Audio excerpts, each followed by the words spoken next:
दोस्तों आज हम बात करने वाले हैं 30-40 साल पहले के गांव के जीवन के बारे में। दोस्तों उस वक्त गांव के लोगों की जिंदगी उतनी आसान नहीं हुआ करती थी जितनी आजकल है। सुबह उठते ही सभी लोग अपने अपने काम पे लग जाया करते थे। छोटी से छोटी चीजों के लिए मेहनत बहुत ज्यादा करनी पड़ती थी। मेहनत बहुत ज्यादा थी लेकिन सुकून भी था।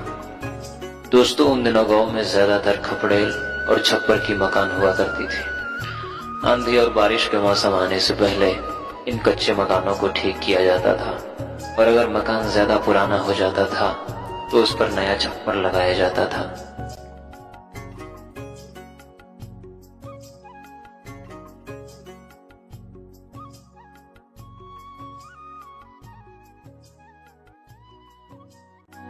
और दोस्तों उन दिनों खेती का सारा काम बैलों के द्वारा ही किया जाता था। खेतों में हल देना, धान के पौधों को खेत तक ले जाना, खेतों में पानी देना,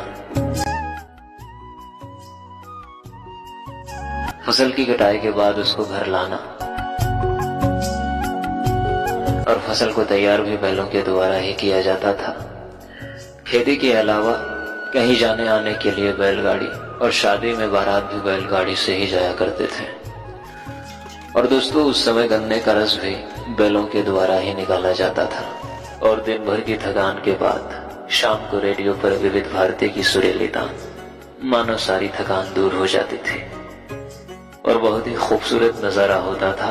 वो बुजुर्गों की लगी चौपाल, इधर उधर की बातें और आने जाने वाले लोगों को टोकना और चारा मशीन से घास को काटकर पशुओं को बड़े ही प्यार से खिलाना और थोड़ी सी पानी निकालने के लिए मेहनत बहुत ज्यादा करना। और दोस्तों उस समय गांव में अनाज इसी में रखा जाता था।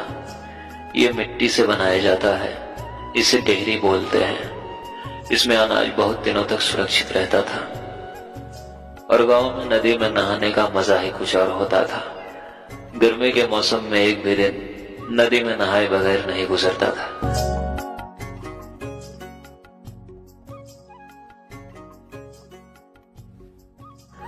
और दोस्तों सुबह होते ही सारे पशु खेत की तरफ निकल जाते थे अपने भोजन के लिए।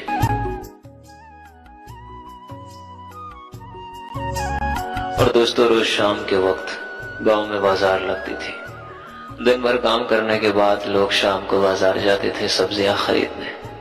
वो शाम के वक्त लगने वाली बाजार का दृश्य ही कुछ और होता था।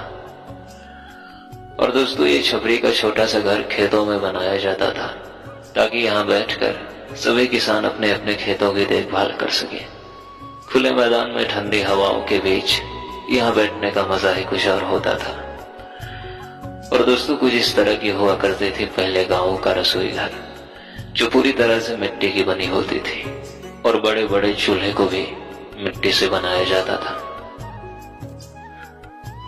और दोस्तों इसे हंसिया बोलते हैं। गांव में सब्जियों को काटने के लिए इसी का प्रयोग किया जाता है।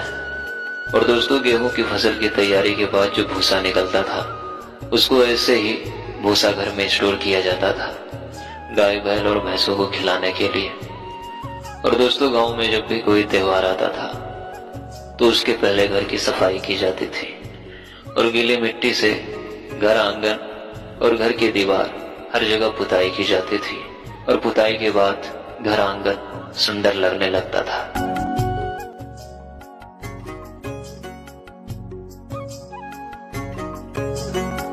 और दोस्तों उस समय जब गांव की महिलाएं कुएं से पानी भर के लाते थे तो उसको मिट्टी के घड़े में स्टोक करके रखा जाता था खाना बनाने और पीने के लिए। और दोस्तों जब कुएं में बाल्टी गिर जाती थी तो उसको इसी कांटे से निकाला जाता था। इसको हर जगह अलग अलग नाम से जाना जाता है। आप लोगों के यहाँ इसे क्या बोला जाता है कमेंट में जरूर बताना। तो दोस्तों आज के लिए बस इतना ही। और दोस्तों वीडियो को बनाने में बहुत ही मेहनत लगती है। प्लीज आप लोग चैनल को सब्सक्राइब कर दीजिए।